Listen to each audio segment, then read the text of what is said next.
안녕하세요. 생생법률쇼 이지원입니다. 법과 친해지는 제법 좋은 방법 생생법률쇼.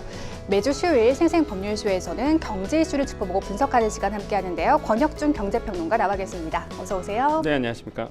네, 어제 코스피가 4천선을 내줬습니다. 기관과 외국인의 매도세가 엄청 났는데요. 뿐만 아니라 비트코인과 금값도 많이 빠졌습니다. 이 에브리싱 랠리 벌써 막을 내리는 건지 궁금해지는데요. 이 상황 어떻게 보고 계세요? 일단 공통점이 있죠, 다.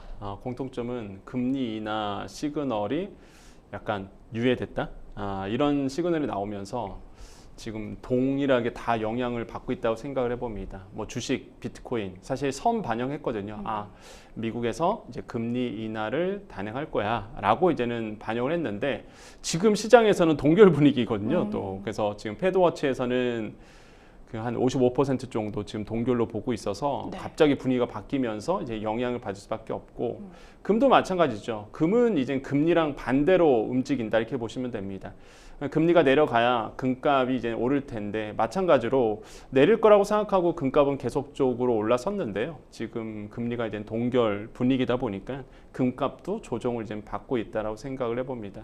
근데 뭐 비트코인과 사실 금은요, 뭐 항상 투자하신 분들은 꾸준하게 투자하는 자산이다 보니까 뭐 이렇게 출렁거려도 뭐 큰 의미를 두지는 않는 분들이 많습니다. 물론 비트코인은 많이 빠졌죠. 한 30%, 많으면 30%, 한 25% 정도 이제 빠졌는데 네. 한 달 사이에 변동성이 큰 상품인 거는 누구나 다 알고 있을 것 같고요. 그래서 지금 뭐 에브리싱 랠리가 이뤄졌다가 지금 약간 조정을 받고 있는 상태다 이렇게 뭐 평가를 해봅니다.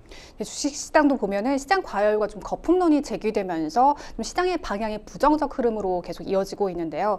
지금 너무나도 중요한 게 엔비디아 실적 발표 아니겠습니까? 맞습니다. 지금 아마 주식 투자를 하시는 분들은 가장 관심 있게 보셔야 되는 관전 포인트가 바로 현지 시간으로 19일, 그러니까 우리 시간으로 보면 20일 새벽입니다.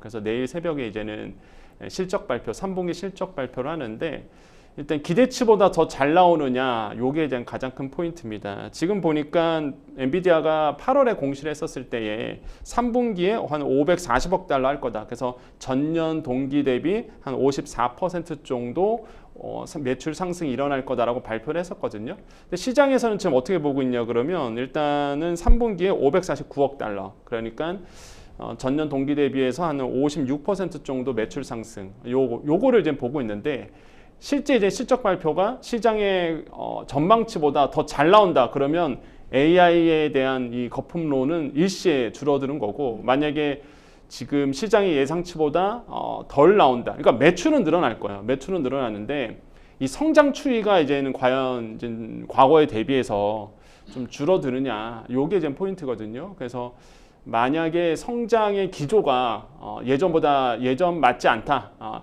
예전과 동일하지 않다라고 판단될 경우에는 AI 거품론이 다시 한번 또 일어나겠죠. 그러면 이제 주식이 또 SK하이닉스나 삼성전자에 영향을 줄 수밖에 없기 때문에 엔비디아의 지금 실적 발표가 지금 뭐 주식 투자하신 분들한테 가장 예민한 문제고 방향타. 앞으로 이제는 AI 주가에 대한 특히 나스닥 시장 전체에 대한 기술주 전체에 대한 이제는 방향타가 될 수 있기 때문에 이 엔비디아의 3분기 실적이 굉장히 중요하다. 요거 보시고 아마 이 연말이라든지 내년 초까지 한번 투자의 방향을 결정할 수 있을 거다라고 판단해 봅니다. 네, 잠시 후에 경제 흐름 더 빠르고 정확하게 짚어드리도록 하겠습니다. 네, 지금 이 방송은 유튜브를 통해서도 실시간으로 함께 방송되고 있으니까요. 많은 시청 부탁드리고요. 유튜브를 통한 소통의 창구도 활짝 열어두겠습니다.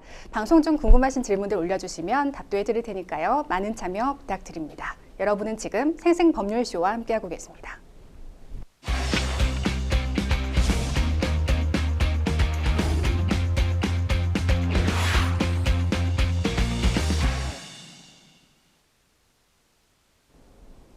네, 지금 가장 핫한 경제 분야 이슈를 알아봅니다. 생생 키워드, 오늘의 첫 번째 키워드부터 만나보시죠.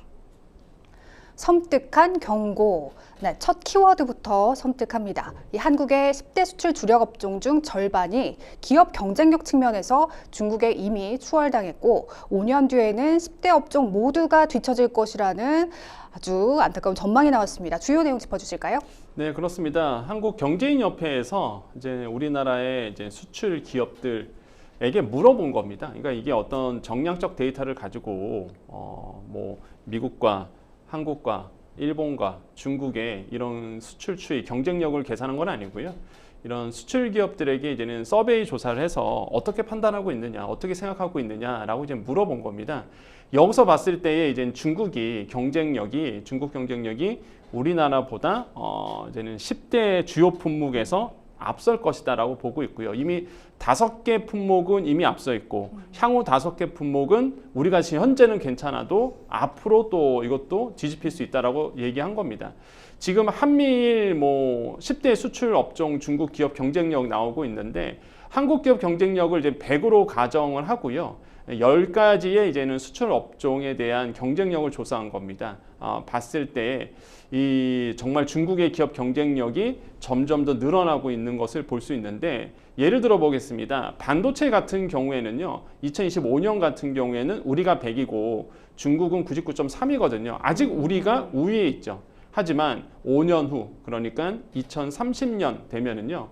우리보다 더 높습니다. 우리가 100으로 기준한다 그러면 중국이 107 정도 기록하면서 훨씬 앞질러 가네요. 앞질러 가죠. 그래서 지금 보시면 아시겠지만 5개는 현재까지는 우리가 앞서 있는데 2030년 되면은 이 5개마저도 중국의 그 경쟁력이 더 높아진다라는 거죠. 그래서 지금 10대 수출 업종 모든 업종들이 이제 중국보다 뒤처질 수 있다라는 이 수출 기업들의 이제는 목소리가 이번에 이제는 지표로 이제 잡혔다라고 보시면 되겠고요. 또 한 가지 우리가 또 보셔야 되는 게 이게 최대 수출 경쟁력으로 봤을 때 중국을 가장 먼저 뽑았습니다. 그 다음에 미국도 이제 있었는데 그 정도로 이제는 중국에 대한 우리나라와 중국의 이제는 경쟁 구도가 더 심해질 가능성이 굉장히 높다라는 것도 이번 서베이 조사에서 조사가 됐습니다. 이런 점들은 우리에게 좀 시사하는 바가 굉장히 큰 것 같아요. 네. 앞으로의 우리가 먹고 사는 문제, 대부분 이런 10대 주요 품목인데 이게 이제 중국보다 경쟁력에서 뒤처질 수 있다 보니까 그 뜻은 뭡니까? 경쟁에서 뒤처진다는 얘기는 우리가 세계 시장에서 시장 점유율도 내려갈 수 있고 그렇죠. 판매되는 거에 대해서 이제는 안 팔린다는 얘기잖아요. 네. 중국 제품이 더 잘 팔린다는 얘기다 보니까 이 먹고 사는 문제에 또 직결되는 문제이기도 합니다. 그래서 이러한 어떤 서베이 조사가 우리에게 시사하는 바가 굉장히 크다. 그래서 저는 잘났다고 봐요.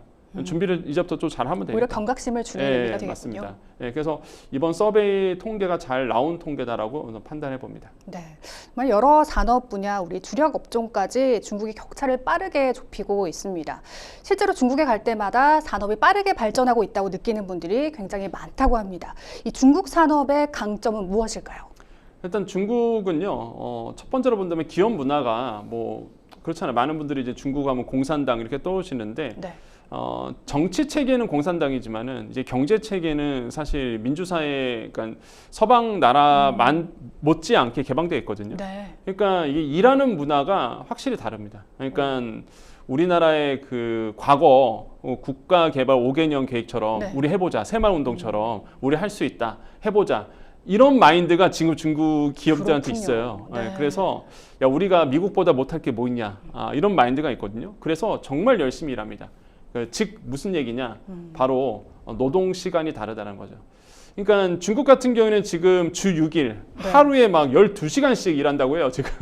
우리나라도 한때 그럴 때가 있었잖아요. 그렇죠. 네. 개발자들이 엄청 지금 개발하고 있거든요. 근데 우리나라 같은 경우에는 아시겠지만은 그 52시간제의 이슈도 있다 보니까 기업인들이 더 일하고 싶어도 일을 할 수 없는 상황이 있거든요. 그래서 이게 뒤처질 수밖에 없다라는 목소리가 이거는 정치계가 아니라 이제는 경제계 쪽에서 계속 나오고 있습니다. 아마 방송을 보신 분들은 아마 공감하실 것 같은데요. 더 일하고 싶어도 법과 제도 때문에 일을 할 수가 없는 부분이거든요. 그래서 이제는 이게 정치 이슈화까지 된 케이스고 어쨌든 간에 중국은 엄청나게 일을 한다는 거죠.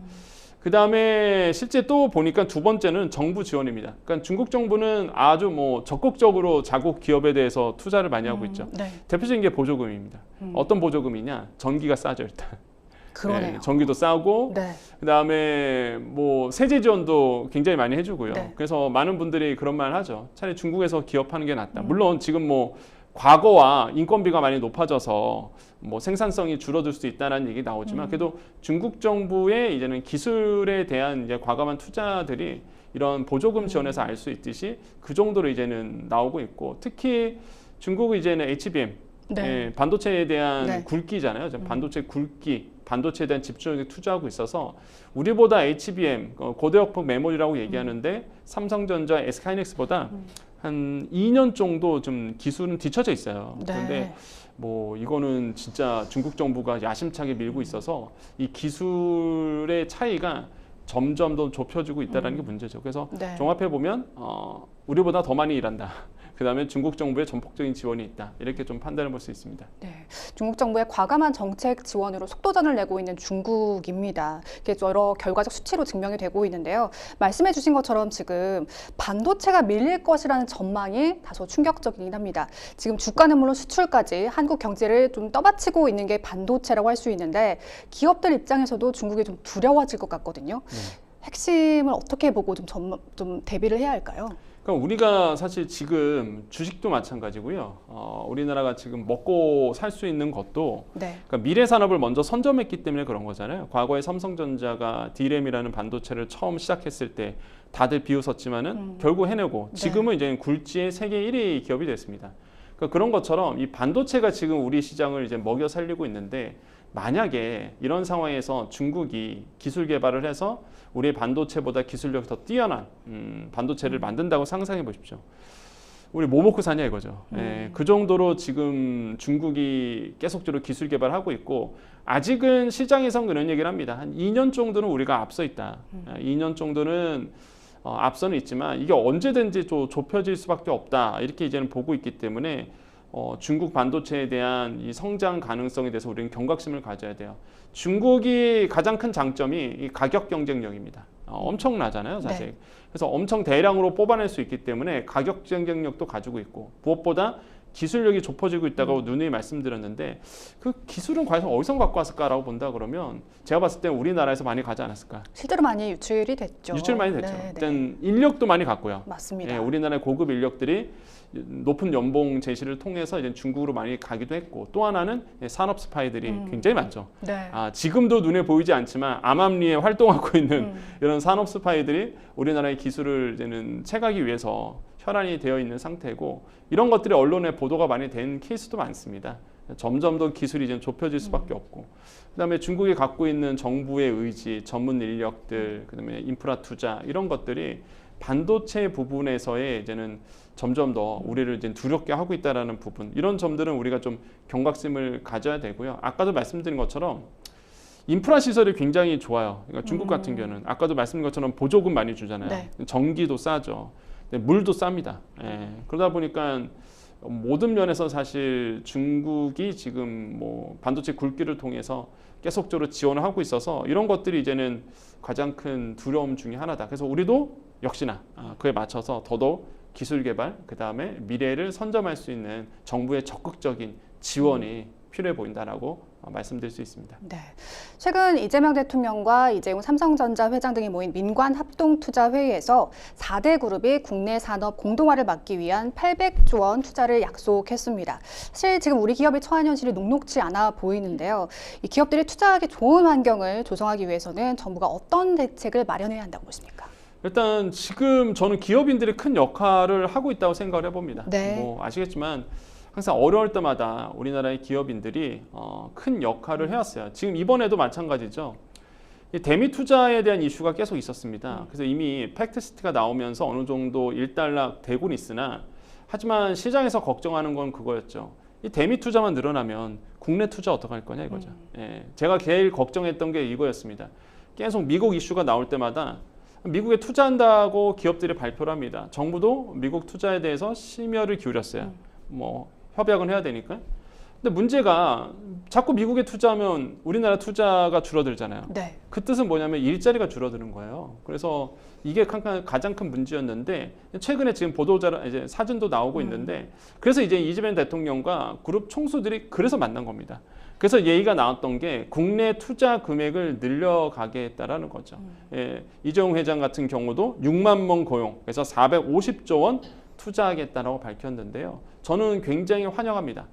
뭐 삼성전자 저는 계속 긍정적으로 얘기하거든요. 왜 그러냐면 항상 어려울 때마다 고용을 줄이지 않았어요. 청년 고용을 계속 늘려왔거든요. 이번에도 6만 명 하겠다. 그 약속 지켜가고 있잖아요. 그래서 저는 이런 점에서 봤을 때 굉장히 후한 점수를 좀 주고 싶고요. 이번에도 450조 원 투자하겠다고 얘기했고, 또한 SK도 마찬가지입니다. 용인 반도체 클러스터 지금 주도적으로 이끌고 있는데, 용인 반도체 클러스터가 엄청난 산단이에요. 산업단지입니다. 네. 예, 여기에 한 600조 원을 이제는 투자하게 되고, 매년 뭐 최대 한 2만 명 고용 효과가 이제 나올 수 있다. 이렇게 이제는 계획을 잡아놓은 상태입니다. 그래서 지금 이제 자막 화면에 나오고 있는데요. 그 정도로 우리나라에 대한 투자 금액을 늘려간다는 거고, 현대차 그룹도 마찬가지죠. 향후 5년간 125조 원을 투자하고, LG그룹도 5년간 100조 원 투자 계획을 잡았습니다. 이 중에 60%는 소재, 부품, 장비에 대한 이 기술 개발에 투입할 예정이고요. 네. 하나 역시나 빼놓을 수 없는 게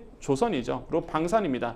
하나 에어로스페이스, 그 다음에 하나 오션, 뭐 방산과 조선에 특화된 기업들인데요. 향후 5년간 11조 원 투자 계획 밝혔고, HD 현대도 있습니다. 뭐 에너지 분야라든지 인공지능, 로봇 산업에 15조 원을 이제 투자를 했고, 특히 HD 현대는 이제는 역시나 또 조선이잖아요. 그래서 조선 해양 분야에 또 7조 원을 투자합니다. 셀트리온 복제약이죠. 그래서 네. 이런 셀트리온도 바이오시밀러 쪽도 5천억 정도 규모의 이제 펀드를 조성해서 1조 원까지 이거를 펀드를 키울 계획으로 이제 있기 때문에, 이런 것처럼 이제는 국내에 투자를 우리나라의 기업들이 이제 늘려간다는 점, 이런 점들은 굉장히 환영을 하겠다, 이렇게 평가를 해봅니다. 인하회의에서 정부의 감사를 표하는 대기업 총수들의 모습이 지난 며칠간 화제가 되기도 했는데요. 정말 민관 합동으로 경제 살리기의 총력전을 펼치고 있는 건 분명해 보입니다. 누군가는 지금을 좀 위기라고 하고, 또 누군가는 지금을 기회라고 표현하고 있는데, 어쨌든 분명 어려운 시점이긴 합니다만 모두가 힘을 모아서 이 위기를 타개해 나가야 할 시점인 것 같습니다. 이어서 다음 생생 키워드 만나보시죠. 주류 규제 완화. 국세청이 전통주 제조업체 등의 성장을 지원하기 위해 현행 주류 관련 규제를 대폭 완화하기로 했습니다.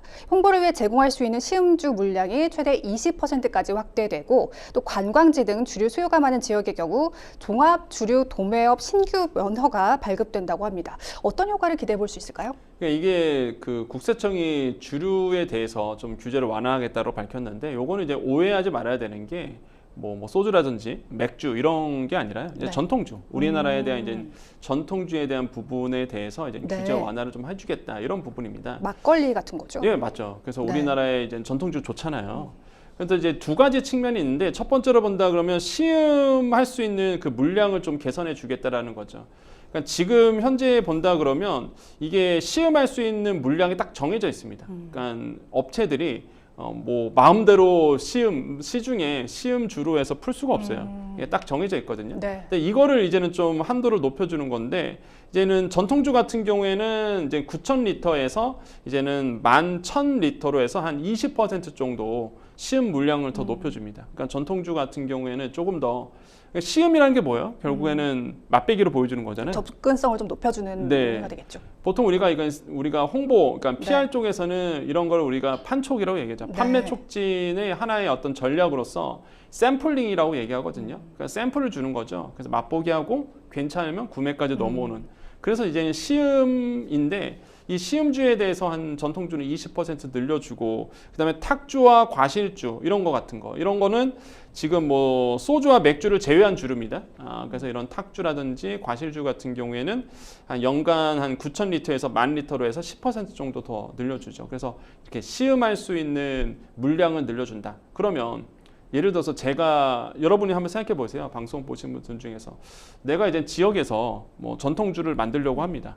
근데 나는 이제 전통주를 개발한 거예요. 야심차게 돈도 쓰고 열심히 해서. 근데 팔리진 않습니다. 왜 그러냐면 팔로가 없는 거야.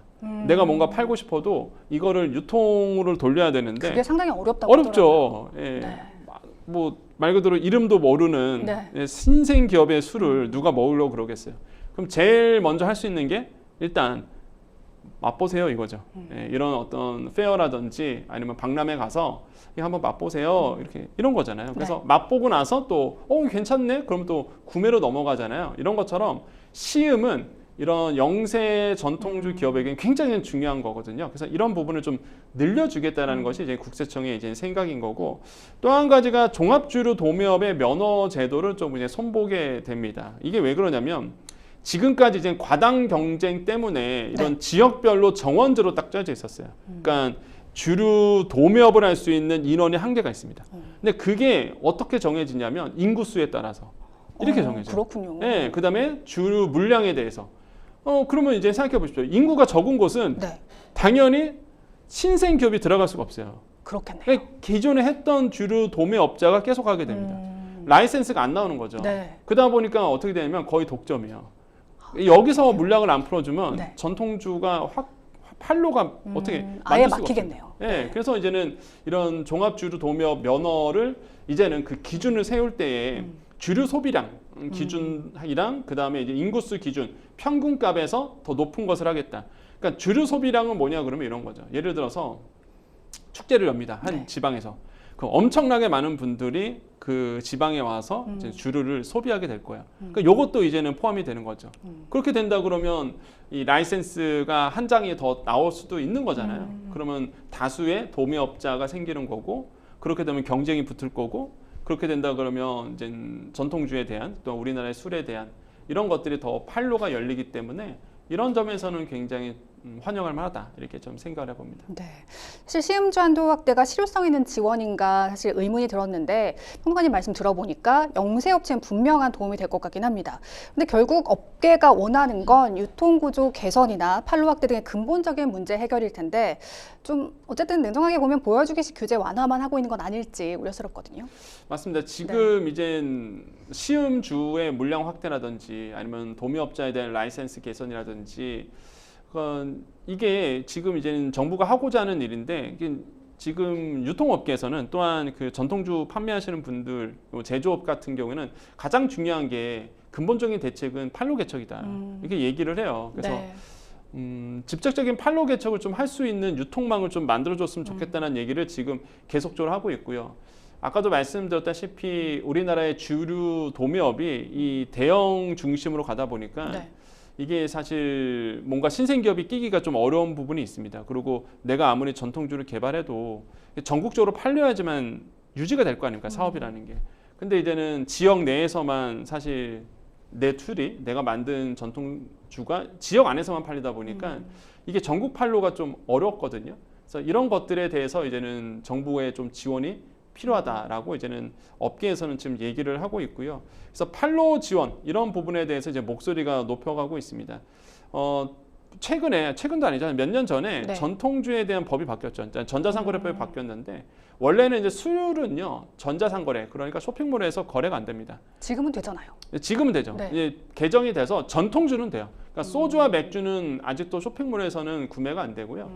전통주는 이제는 쇼핑몰에서 구매가 되죠. 그래서 이제 네이버나 카카오 이런 플랫폼 기업들이 이런 전통주에 대해서 판로 개척에 지원을 하고 있는데 그렇군요. 이거를 조금 더 많이 했으면 좋겠다는 네. 목소리가 많이 나와요. 그래서 이제는 신생 기업에 대한 믿을 수 있는 전통주에 대해서 좀 판로 개척을 온라인상에서 더 확대될 수 있는 이런 정책들도 좀 나아졌으면 좋겠다라는 목소리가 나오고 있습니다.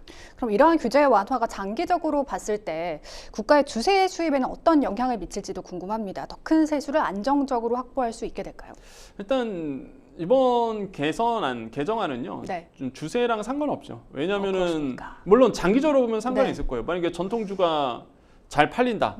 그러면 술이 잘 팔리니까 당연히 주류량이 늘어날 거고 그럼 당연히 세금이 많이 거치겠죠. 근데 지금 단기적으로 본다 그러면 이 주세는 뭐랑 관계 있냐 그러면 일단 출고량과 출고 가격에 따라서 주세가 바뀌잖아요. 그러니까 출고량과 출고 재고 물량입니다. 그래서 이런 가격에 부과되기 때문에 뭐 지금에 나오는 뭐 시음을 늘려간다든지 라이센스를 늘려준다든지 그렇다고 해서 뭐 주세가 세금에 많이 거치는 건 아니거든요. 그래서 뭐 단기적으로 봤을 때는 뭐 세금을 더 거친다, 세금을 더 내야 된다 그런 건 아니라고 보여줄 수가 있겠고 네. 하지만 이제 장기적으로 본다 그러면 이러한 개정안이 통과되고 개선점이 고쳐지면서 뭐 전통주에 대한 판로가 늘어나고 우리나라에 대한 술에 대한 많이 팔리게 된다 그러면 출고량이 늘어날 거 아닙니까? 네. 그러면 당연히 이제 주세를 많이 내겠죠. 그때 가서는 이제는 주세가 늘어나는 부분이 분명히 있을 겁니다. 그래서 이런 어떤 장기적 측면에서 본다 그러면 뭐 좋은 현상이 일어날 수 있다라고 저는 생각을 하고 있고요. 그래서 저는 개인적으로 저는 술을 잘 먹지 않아서 네. 술 맛을 잘 몰라요. 저는 뭐 소주가 무슨 맛인지 맥주가 무슨 맛인지 전 잘 모릅니다. 근데 이제 많은 분들의 얘기를 들어보면 전통주도 먹을만하다. 근데 우리나라 술 먹을만하다 이런 얘기가 많이 나오거든요. 네네. 그래서 이번 기회를 통해서 우리나라에 대한 술, 그리고 우리나라에 대한 문화가 담긴 전통주들이 좀 잘 팔렸으면 좋겠다 이런 생각을 해봅니다. 우리 술, 우리 전통주를 K술이라고 이제 표현을 맞아요. 하더라고요. 우리 영문에도 그대로 술이라고 표현을 하는데 이렇게 규제 완화랑 제도 개선을 통해서 내수 시장을 넘어서 해외 진출까지 아무래도 좀 모색해 볼 수 있을까요? 예, 저는 충분히 가능하다고 생각을 해보겠고요. 예, 저는 술 맛을 몰라서 막걸리가 어떤 맛인지는 잘 모릅니다. 하지만 아까도 말씀드렸다시피 네. 소비자의 반응이라든지 아니면 외국인들이 본다 그러면 막걸리를 되게 특이하게 본다고 해요. 예, 탁주에 대해서 굉장히 독특하다. 어떤 문화 체험의 예. 일환으로 좀 활용해봐도 좋겠네요. 그리고 건강하다라고 느끼시는 것 같아요. 네. 예, 이게 되게 건강한 술이구나라고 많이 느끼신다고 하더라고요. 그래서 이렇게 그 우리나라의 막걸리라든지 아니면 증류수도 있습니다. 증류주도. 그래서 이런 어떤 지방에 있는 전통 소주도 있거든요. 그래서 이런 전통 K술이 이번 기회를 통해서 해외 시장으로도 잘 팔렸으면 좋겠다는 희망을 가져봅니다. 네. 이어서 다음 생생 키워드 만나보시죠. 수도권 쓰레기 직매립 금지. 내년 1월부터입니다. 얼마 남지 않았는데요. 수도권 내에서 생활 쓰레기 직매립이 금지된다고요? 네, 맞습니다. 이게 내년부터인데요. 네. 예, 지금 나오고 있지만 1월 1일부터 이 생활 폐기물 직매립이 금지가 됩니다. 이게 네. 직매립 금지가 하는 표현을 뭐냐 그러면 이거예요. 내가 쓰레기 버리면 이거를 그냥 묻었거든요. 그 돈까지. 근데 이게 안 되는 거예요. 그럼 어떻게 묻느냐? 많은 분들이 의아하시잖아요. 네. 아니 그럼 어떻게 이거를 땅에 묻느냐? 태워야 됩니다. 예, 소각을 시킨 다음에 그 재를 묻는 거죠.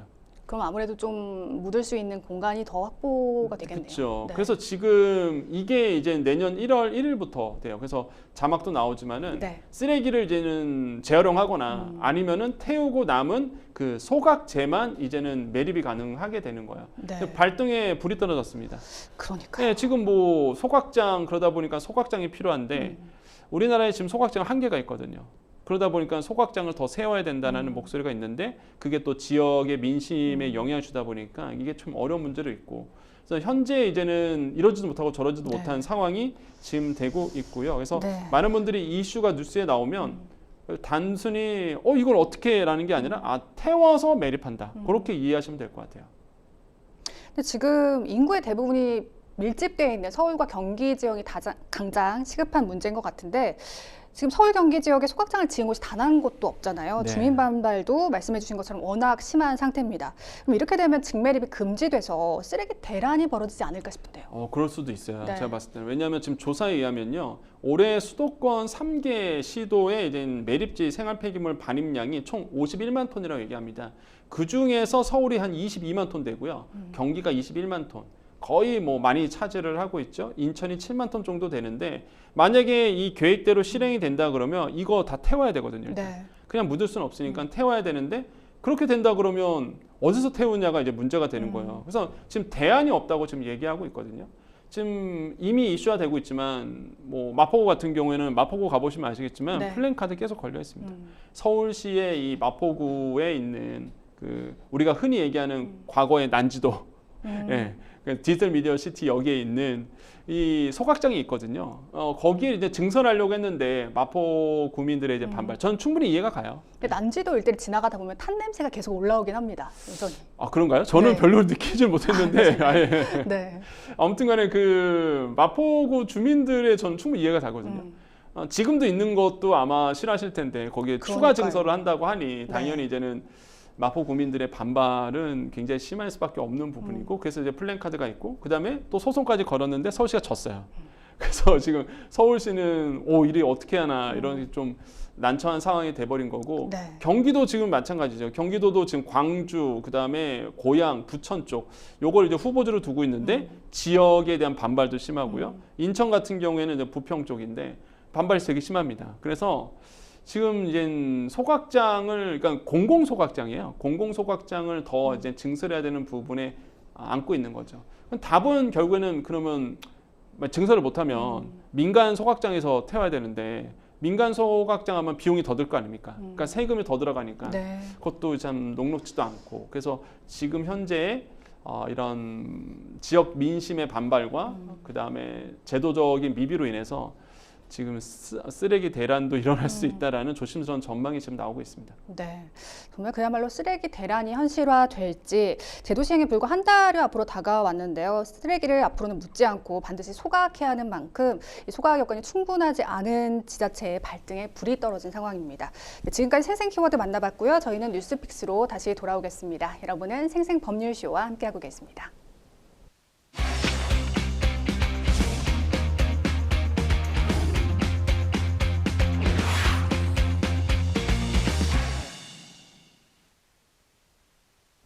네, 분야별 가장 핫한 소식을 집중 분석해보는 시간 뉴스픽스 시작해 보겠습니다. 매주 수요일 경제 분야 주요 이슈들을 짚어보고 있는데요.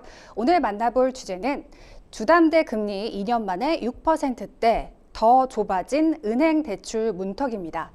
고정형 주택담보대출의 상단 6%가 등장한 데 이어서 변동형 주담대도 6%대에 진입했습니다.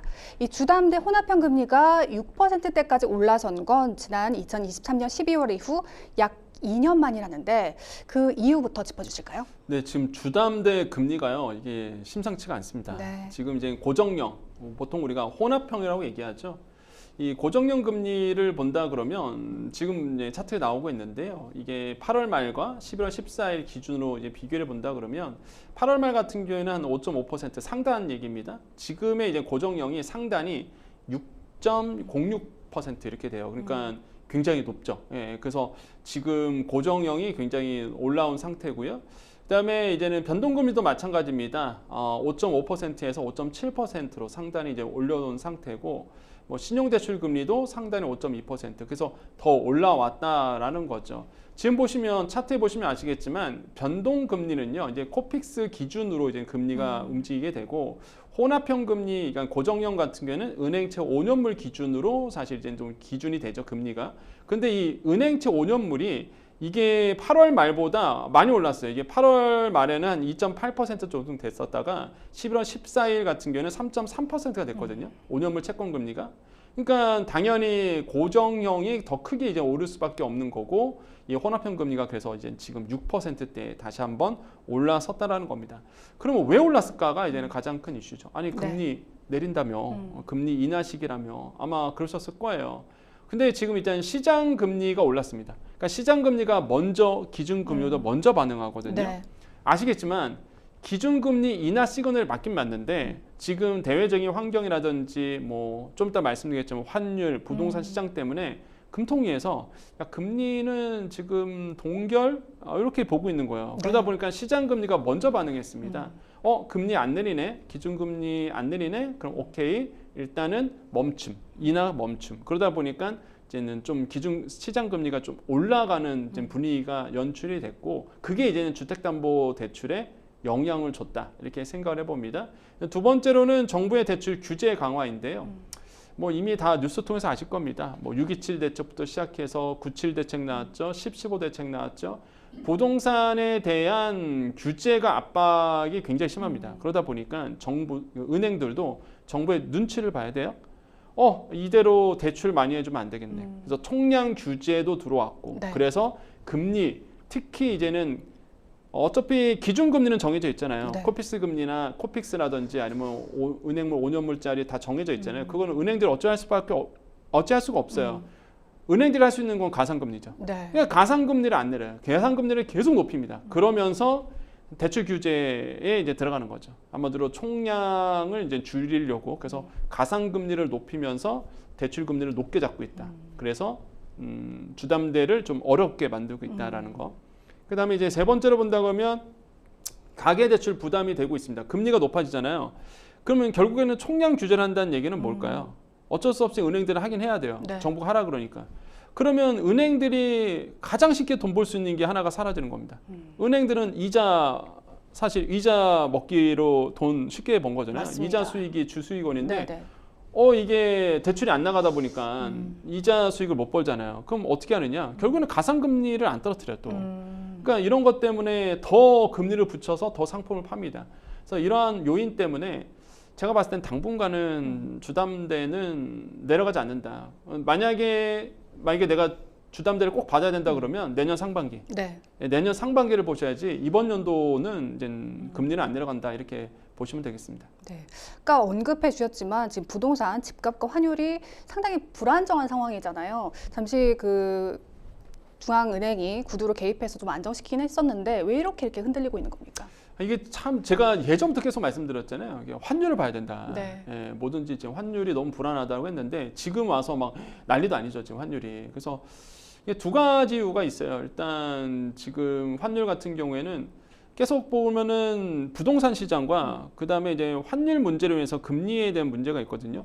일단 환율이 왜 안 내려가는 거에 대해서 먼저 좀 말씀을 드릴게요. 일단 원화 가치가 떨어진다는 얘기고 네.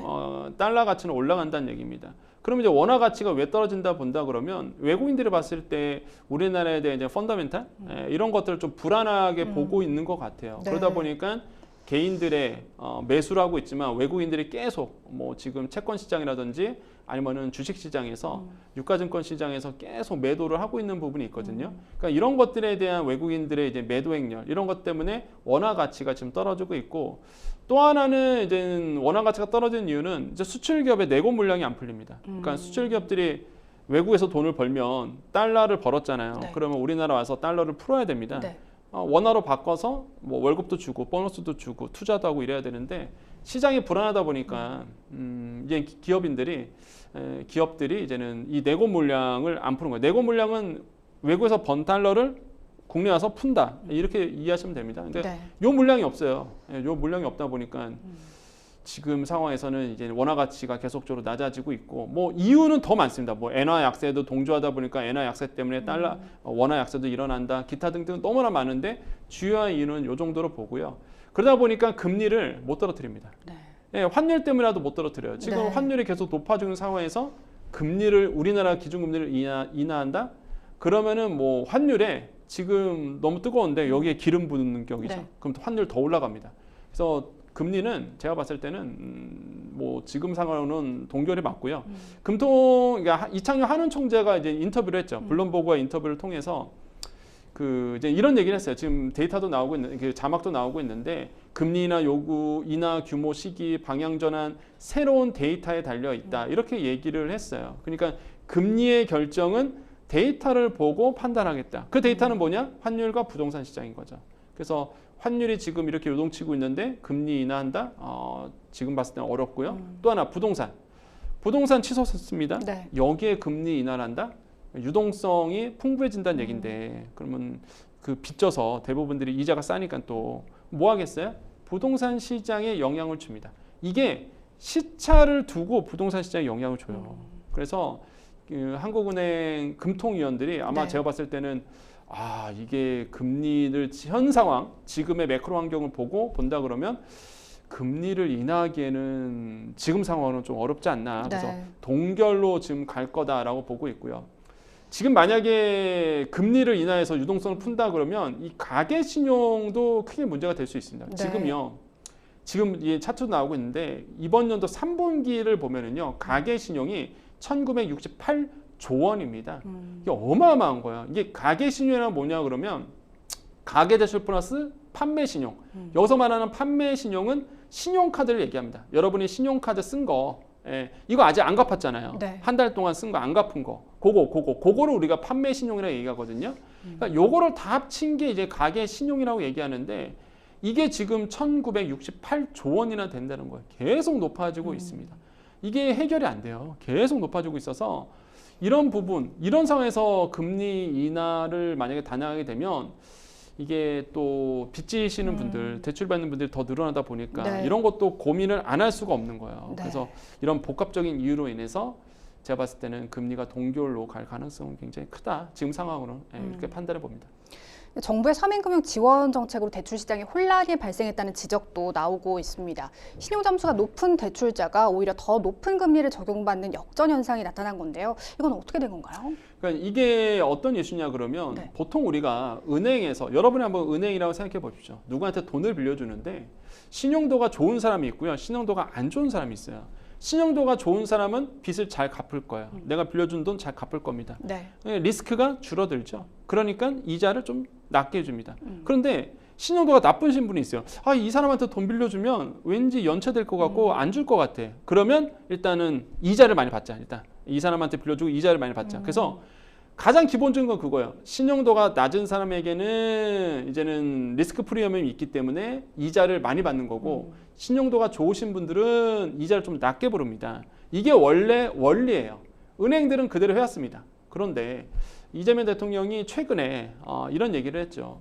신용도가 낮으신 분들, 저신용자에 대해서 금리가 너무 높다. 이거에 대해서 문제가 있는 거 아니냐라고 얘기를 했거든요. 네. 은행들이 눈치를 안 볼 수 없습니다. 예, 그래서 이재명 대통령이 이런 얘기했어요. 금융계급제가 된 것이 아니냐. 가난한 사람에게 비싼 이자를 강요한다. 그래서 이런 얘기 하다 보니까 네. 은행들이 이런 얘기 들었는데 어떻게 가만히 있습니까? 그래서 이런 취약차주, 그러니까 신용도가 낮으신 분들에게 뭐 연체에 대해서 밀어주기도 하고요. 이자도 밀어주고 무엇보다 7년 이상 연체하신 분들에게는 뭐 원금 탕감도 해주고 네. 이런 다양한 정책들을 나오면서 결론적으로 보면은 신용도가 낮으신 분들에 대해서 이자가 더 낮아진 거예요. 그러니까 이게 역전 현상이 일어난 거죠. 그래서 일각에서는 이런 부분에 대해서는 이제 논란이 좀 있을 수밖에 없는 거고 은행들의 건전성 문제가 좀 생길 수밖에 없다고 나오는데 그래서 저는 꼭 말씀드리고 싶은 게 이겁니다. 지금 역차별이라고 전 보거든요. 그러니까 어떤 거냐면 네. 신용도가 높다고 해서 이분들이 많은 재산을 가지고 있거나 아니면은 많이 돈을 번다는 얘기는 아니에요. 그러니까 이게 고신용과 고자산은 동일하지가 않습니다. 그렇군요. 돈이 없어도요. 나는 연체가 내 일생에 연체는 없어 라는 분이 있어요. 네. 없는 돈 있는 돈 다 끌어와서 연체 안 하려고 갚으신 분들이 있습니다. 이런 분들은 고신용자죠. 네. 그렇지만은 돈이 많지는 않아요. 근데 이제는 일각의 시각은 야 고신용자니까 여유가 있을 거야, 돈이 많을 거야. 그래 너희들은 좀 혜택이 없어. 이런 식으로 가면 안 된다는 거예요. 그래서 저는 오히려 이런 고신용자, 그러니까 그게 돈이 많든 돈이 적든 간에 열심히 성실상환하신 분들에 대한 때로는 역차별이 될 수 있기 때문에 저는 이렇게 성실하게 갚으신 분들에 대한 뭐 지원 정책도 저는 같이 나아줘야 된다라고 판단을 해보겠습니다. 네. 집값 상황 살펴보겠습니다. 지난달 서울 집값이 한 달 전보다 큰 폭으로 뛰었던 것으로 나타났습니다. 이게 11호 부동산 대책 영향일까요? 그 전이죠, 사실. 15 대책이 나온 이후부터는요. 네. 일단은 거래가 끊겼습니다. 그리고 건건이 거래가 되긴 하는데 물론 건건 거래되는 게 최고가로 거래가 되긴 하는데 하지만 지금의 이제 나오는 통계 그러니까 그 집값에 대한 여기 나오고 있죠. 서울 주택종합 매매 가격 지수는요. 제 10월이잖아요. 네. 그래서 15 대책이 나오기 전에 이제는 막차 타시려는 분들이 있었어요. 그래서 그것 때문에 이제는 매매 가격 지수가 좀 높아졌다라는 게 이제 설득력이 있을 것 같습니다. 그래서 항상 그런 거예요. 정부가 뭔가 발표하기 전에 이제 매수 심리가 붙습니다. 발표되기 전에 일단 매수를 하려고. 그래서 이제 1.19%의 상승률이 이제 나아졌다고 생각을 해보겠고요. 여기서 말하는 건 아파트만 얘기하지 않습니다. 이게 주택 종합 매매 가격 지수에서 네. 연립주택, 단독주택 다 포함이에요. 그래서 제가 봤을 때는 일단은 규제 전 규제를 회피하기 위해서 규제 전에 이제는 매매하는 것들이 좀 지금 많아졌다. 그래서 지금 나와갖고 좀 재밌는 통계가 또 같이 나왔어요. 그게 뭐냐 그러면 1.19% 올랐잖아요. 서울 전체 집값이. 그러면 어디가 올랐을까? 어디가 주도를 했을까? 역시나 한강벨트였습니다. 그러니까 보면은 마포구가 2.21%, 성동구가 네. 3.01%. 그러니까 성동 마포가 거의 한강벨트가 주도를 했어요. 근데 네. 재밌는 현상은 서울 외곽은요 0.12%, 0.11%이 정도밖에 안 돼요. 1%가 안 돼요. 네. 평균보다 낮습니다. 그러니까 이게 이런 거예요. 이게 양극화가 서울도 양극화한 거죠. 그러니까 한강벨트 라인만 크게 올랐지 서울 외곽은 0%대 상승입니다. 그러니까 이게 크게 지금 양극화가 또 더 심하게 벌어지고 있다는 게 이번 이제 통계에서 또 잡히게 됐다 이렇게 판단해 봅니다. 네. 어쨌든 이 주택 매수 심리가 오름세를 보이는 것은 막차를 타려는 그런 심리가 반영된 거군요. 네, 그렇습니다. 이게 네. 지금 보면은요 왜 이렇게 또 올랐을까 그 이유를 본다 그러면 말씀 주셨다시피 앵커님이 이 집값 상승에 대한 기대감이 굉장히 높아요. 지금 2026년 집값은 더 상승할 거야라고 보시는 분들이 지금 굉장히 많습니다. 그러니까 당연히 매수가 줄지 않는 부분이 있고요. 네. 두 번째로는 이제는 공급 부족 현상이 있는 거죠. 그러다 보니까 공급이 부족하다 보니 당연히 가격은 뛸 수밖에 없다. 특히 이제는 공급이 부족한 게 뭐 지금 소비자 심리지수가 나오고 있는데 120.8이에요. 예, 전년 대비해서 지금 3.3포인트가 올랐습니다. 그러니까 이게 아시겠지만은 100을 넘어가면 심리지수가 100을 넘어가면 굉장히 긍정적으로 보고 있는 건데 이게 120이라는 얘기예요. 그러니까 엄청나게 지금 매수 심리가 있다고 판단해 볼 수밖에 없는 거죠. 그래서 많은 분들이 이제는 사고 싶다는 의지가 있다 보니 가격은 뛸 수밖에 없고, 그다음에 공급 부족 있고요. 그다음에 규제 때문에 매물이 잠겼죠. 공급이 안 나옵니다. 더 가격은 뛸 수밖에 없고, 세 번째는 풍선 효과가 있는 거죠. 일단 지금 서울은 묶어놨어요. 경기도 12곳 묶어놨습니다. 그럼 묶이지 않는 곳 어딜까요? 뭐 구리, 화성 이쪽이죠. 예, 이쪽이 지금 다시 더 들썩이잖아요. 그러니까 그러다 보니까 지금 이거라도 사야 되나 이런 생각이 드니까 또 매수 심리가 또 붙을 수밖에 없고, 그다음에 아파트는 실수요자와 투자가 항상 공존하는 장입니다. 그러니까 실수요자의 매수 심리도 있지만은 투자 수요도 같이 있다 보니까 이게 지금 꺾이지가 않아요. 그래서 계속적으로 아마 제가 봤을 때는 주요 지역에 대한 이런 매수 심리, 그다음에 매매 가격은 더더욱 높아질 수밖에 없고, 다시 한번 말씀드리지만은 양극화다. 오르는 곳만 오른다. 이렇게 보시면 될 것 같습니다. 지금 월세 가격이 또 심상치가 않습니다. 그럼 강력한 부동산 규제로 내 집 마련의 문턱이 높아지면서 임차료 부담까지 오르게 된 상황이라고 해석하면 될까요? 네, 저는 좀 이게 부동산에 투자하신 분들은 이제 트렌드를 빨리 아셔야 돼요. 이제 전세는 없어질 겁니다. 제가 봤을 때는 이게 그 정부의 정책도 있고요. 네. 그다음에 지금 매크로 환경상, 그러니까 경제 환경상 우리나라의 전세 제도가 힘을 잃을 수밖에 없는 구조로 갈 수밖에 없어요. 이제 첫 번째 이유가요. 그러니까 아시겠지만 전세 대란, 그러니까 전세 문제가 일어났어요. 전세 사기 문제.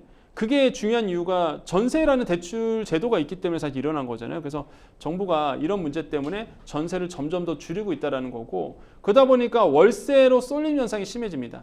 현재 9월에 서울 아파트 평균 월세 가격이 144만 원에서 6만 원 정도 하거든요.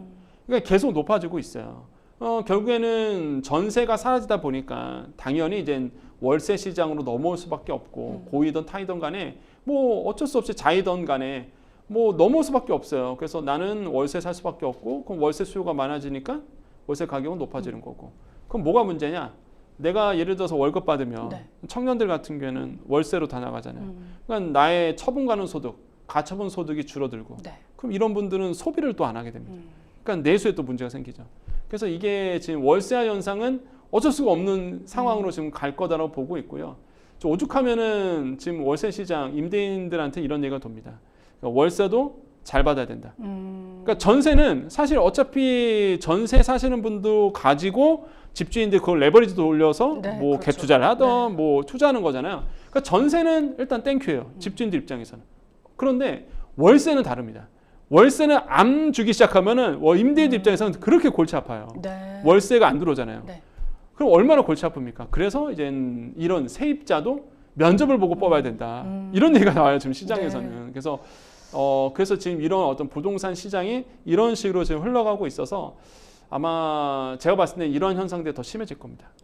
이런 점들은 잘 트렌드를 보시기를 말씀드립니다. 이렇게 전세 시장 위축으로 상당수가 월세로 전환되는 흐름을 보이고 있는데, 그럼 향후 어떤 방안이 마련돼야 한다고 보십니까? 일단 역시나 공급이죠. 이제 공급 확대가 돼야 되는데 물량이 한계가 있어요. 지금 나올 수 있는 물량이. 그런데 결국에는 뭐 재건축으로 갈 수밖에 없을 겁니다. 결국에는 서울 시내 핵심 지역에 물량이 나올 수 있는 게 뭐 재개발, 재건축밖에 없잖아요. 그래서 이제는 이런 재건축에 대한 수요가 좀 더 이제 더 많아질 수밖에 없는 구조로 갈 거라고 보시고요. 저는 재건축에서 너무 나쁘게 보시는데 어쩔 수 없는 겁니다. 그래서 저는 재건축에 대한 제도 정비가 좀 필요해 보인다 말씀드리겠고, 임대차 법이죠. 입법이 있는데 이거에 대해서 좀 규제 완화를 해주는 부분. 지금 333 얘기가 나오잖아요. 부동산 전세 뭐 3년 동안 3번 해야 된다 이런 얘기가 나오는데, 그런 건 좀 너무 나간 정책이 아닌가 해서 임대차에 대한 이런 제도 개선이 좀 필요해 보인다 이렇게 말씀드립니다. 네, 생생법률쇼 오늘 또 마칠 시간이 다 됐습니다. 오늘 함께해 주신 권혁준 평론가님 고맙습니다. 네, 감사합니다. 네, 생생법률쇼 여기서 인사드리겠습니다. 끝까지 함께해 주신 여러분 고맙습니다.